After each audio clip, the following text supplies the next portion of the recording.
pagi. Ya, pagi. Oke, pagi ini kita senang sekali kita bisa berbincang-bincang bersama Direktur Institut Pemerintahan Dalam Negeri Kampus Sulut dengan Bapak Dr. Naudi RP Tendean, SIP MSI. Dan pada pagi ini kita akan bincang-bincang sedikit Pak mengenai Institut Pemerintahan Dalam Negeri. Dan apa kabar Bapak hari ini? Sehat, puji Tuhan. Puji Penuh Tuhan. sukacita. Ya, bagaimana perasaan Bapak menjadi Direktur IPDN Kampus Sulut? Ya, kalau tanya perasaan jadi Direktur Kampus Sulut ya tentu sebagai seorang aparatur sipil negara ya tentu bersyukur dan senang dengan kepercayaan yang diberikan oleh Pak Menteri Dalam Negeri dan Bapak Rektor kepada saya sebagai Direktur IPDN Kampus Sulut. Ya, namun di balik itu tentu ada tanggung jawab yang besar, tidak hanya seenak jabatan yang disandang, tetapi ada tanggung jawab yang besar untuk benar-benar mampu melaksanakan tugas dengan baik, secara penuh dan bertanggung jawab. Iya Pak. Ngomong-ngomong soal itu Pak, sudah berapa lama Pak Bapak menjabat sebagai Direktur IPDN Kampus Sulut? Saya dapat Direktur IPDN Kampus Sulut itu ini untuk yang kedua kalinya.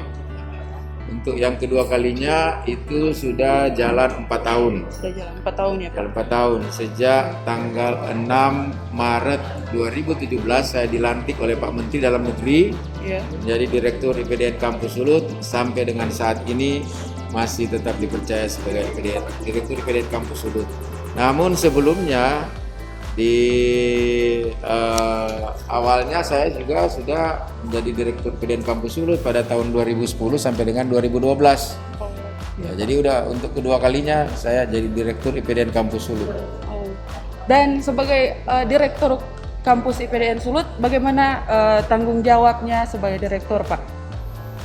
Ya, kalau bicara tanggung jawab ya tanggung jawabnya sangat besar sekali ya. Karena tidak hanya sekedar kita melakukan manajemen organisasi, kelembagaan, tetapi juga di IPDN itu kita harus bagaimana menjaga praja, bagaimana menjaga sekian ratus praja yang harus kita jaga, yang harus kita awasi, yang harus kita bina, ya kan? Nah itu tanggung jawab yang tidak kecil. Memastikan mereka bahwa mereka sehat, memastikan mereka tidak sakit, memastikan mereka kebutuhan mereka terpenuhi semua, itu bukan merupakan satu tanggung jawab yang besar ya. Nah, jadi itu salah satu sedikit kekhususan seorang Direktur IPDN berbeda dengan misalnya saya di organisasi pemerintahan daerah kemarin yang tidak mengurus praja dan orang. Nah ini kita ada kekhususan di situ.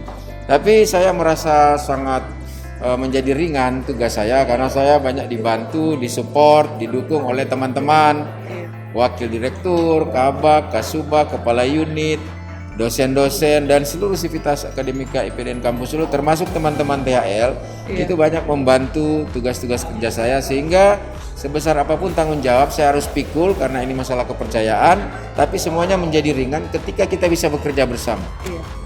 Ngomong-ngomong soal praja Pak, di tahun ini merupakan ajaran yang baru ya, tahun ajaran yang baru ya Pak. Harapan Bapak untuk baru masuk di tahun ajaran ini? Ya tentunya ya harapan saya dan harapan kita semua tentunya praja yang nanti akan masuk pada tahun ajaran yang baru itu bisa mengikuti dan menjalani proses pendidikan baik pengajaran, pelatihan, pengasuhan secara baik, secara enjoy, dan mereka bisa meningkatkan kualitas diri mereka, baik kualitas ilmu pengetahuan, kualitas keterampilan mereka, dan kualitas sikap perilaku mereka. Karena ketiga hal itulah yang merupakan 3 pilar pembentukan seorang kader pemerintahan dalam negeri. Memiliki kemampuan, kecerdasan intelektual, kemudian keterampilan dan sikap perilaku yang benar-benar diandalkan ketika mereka bertugas nanti. Jadi seperti itulah. Dan seluruh apa yang menjadi kewajiban lembaga untuk praja itu mudah-mudahan kita bisa penuhi sesuai dengan ketentuan peraturan perundang-undangan. Dan untuk sistem pendidikannya Pak, sistem pendidikan dari IPDN Kampus Sulut seperti apa ya Pak? Ya, sistem pendidikan di IPDN Kampus Sulut berbeda dengan pendidikan umum ya, pendidikan umum, karena PDN adalah lembaga pendidikan kedinasan di bawah Kementerian Dalam Negeri yang menyiapkan kader-kader pemerintahan yang nanti akan menjadi tulang punggung birokrasi pemerintahan mulai dari tingkat bawah sampai dengan di tingkat pusat. Nah, oleh karena itu sistem pendidikan di IPDN itu mengenal dengan sistem pendidikan dengan tiga pilar itu tadi yang saya sebutkan, yaitu pengajaran, pelatihan, dan pengasuhan. Pengajaran adalah bagaimana membekali praja ini mereka memiliki kualitas ilmu pengetahuan.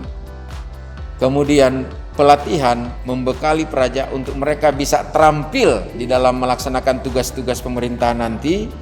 Dan pengasuhan adalah sistem bagaimana membentuk sikap perilaku mental praja ini memiliki mental dan karakter yang baik sebagai seorang kader pemerintahan. Itu. Tadi sudah berbicara tentang sistem pendidikannya, dan untuk kegiatan ekstrakurikuler, ada apa saja kegiatan ekstrakurikuler dari para praja Pak? Ya, kalau ekstrakurikuler banyak sekali praja itu beraktivitas dalam konteks ekstrakurikuler. Ya terkait dengan olahraga, kesenian, kemudian kita juga ada marching band, kemudian kegiatan-kegiatan kerohanian. Nah, ini semua adalah bagian daripada kegiatan-kegiatan ekstrakurikuler untuk memberikan suasana yang lebih variatif kepada praja sehingga mereka bisa menggali dan mengembangkan potensi diri mereka. Potensi diri mereka di bidang olahraga, potensi mereka di bidang seni, potensi mereka di bidang keterampilan marching band, potensi mereka di dalam pengembangan nilai-nilai kerohanian. Nah, itu menjadi penting bagi seorang praja IPDN. Dan dari kegiatan-kegiatan ekstrakurikuler ini, praja IPDN Kampus Sulut itu sering berkompetisi keluar, lomba-lomba olahraga, karate dan lain sebagainya, kemudian lomba debat mahasiswa dan lain sebagainya, kemudian marching band. Ya sering IPDN Kampus Sulut prajanya mendapatkan juara. Nah, itu sangat bermanfaat. Bangga juga ya Pak? Oh ya, pasti bangga sekali. Ya. Dan untuk siklus kehidupan praja Pak, seperti apa sih siklus kehidupan praja di IPDN Kampus Sulut? Ya, IPDN karena lembaga pendidikan kedinasan yang sifatnya boarding school, artinya praja itu harus tinggal di kampus. Jadi selama mereka ada di dalam kampus itu sudah diatur bagaimana siklus kehidupan praja itu sesuai dengan Peta Dupra, peraturan tata kehidupan praja berdasarkan dari SK Rektor yang mengatur siklus kehidupan praja mulai dari mereka bangun pagi sampai dengan mereka tidur lagi. Mulai dari mereka bangun pagi ada aktivitas di situ, persiapan, kemudian berdoa, sembahyang. Setelah itu ada aerobik bersama di pagi hari. Setelah aerobik kemudian ada apel, kemudian mereka persiapan untuk makan pagi secara bersama. Kemudian setelah makan pagi mereka siap-siap untuk mengikuti kegiatan perkuliahan dari jam 8 sampai dengan jam 12, jam 1. Kemudian istirahat makan siang. Kemudian setelah istirahat makan siang jam 1:30 mereka ada kegiatan pelatihan. Setelah pelatihan kemudian mereka kembali istirahat, persiapan, kemudian mereka ada kegiatan kegiatan mandiri, apakah itu olahraga, apakah itu seni, dan kemudian sore hari mereka harus persiapan untuk mensa malam, kemudian ada apel malam, kemudian tidur lagi. Ya itulah siklus kehidupan praja yang sudah diatur sesuai dengan ketentuan. Sangat teratur sekali. Sangat teratur sekali karena pendidikan boarding school kan. Jadi seluruh kegiatan praja ini diatur. Mungkin di sini Bapak bisa memberikan cara pendaftaran untuk masuk ke Institut Pemerintahan Dalam Negeri seperti apa ya Pak? Ya, sistem rekrutmen calon praja IPDN itu menggunakan sistem berbasis IT untuk saat ini ya. Sudah berapa tahun terakhir ini IPDN sistem penerimaannya berbasis online. Ya. Nah, jadi biasanya di tahun ajaran penerimaan yang baru ini udah mulai persiapan nih, ya. Para pimpinan di Jatinangor sudah mulai mempersiapkan terkait dengan rekrutmen untuk 2021. Dan biasanya itu mulai pembukaan pendaftaran Capra IPDN itu bulan-bulan Maret itu sudah dibuka. Nah, setiap warga negara anak bangsa yang memenuhi syarat itu memiliki peluang yang sama untuk masuk mendaftar dan menjadi praja IPDN. Persyaratannya sama, tidak ada pengecualian. Nah, itu dimulai dari pendaftaran yang berbasis online. Jadi mereka daftar di situ, isi nama, isi biodata, kemudian ijazah di-scan, kemudian KTP, KK dan lain sebagainya. Itu seleksi awal, seleksi administrasi. Ketika mereka masuk jadi peserta tes, baru kemudian tahap-tahap selanjutnya mereka mengikuti berbagai macam tahapan seleksi, mulai dari tes TKD, tes kompetensi dasar yang berbasis IT juga itu dengan sistem computer assisted test. Nah, itu adalah sistem seleksi yang terbuka. Ya, terbuka. Jadi ketika mereka selesai mengikuti CAT ini itu udah langsung tahu dia lulus atau tidak. Nah, kalau mereka lulus di TKD ini, mereka masuk ke tahap selanjutnya itu tes kesehatan. Tes kesehatan, lulus tes kesehatan, mereka ke tes kesemaptaan, kemudian tes psikotes dan integritas kejujuran sampai dengan pantohir. Nah, sistemnya sistem gugur. Kalau udah tidak lulus di tes tahap pertama itu dan tidak bisa masuk. Jadi seperti itu.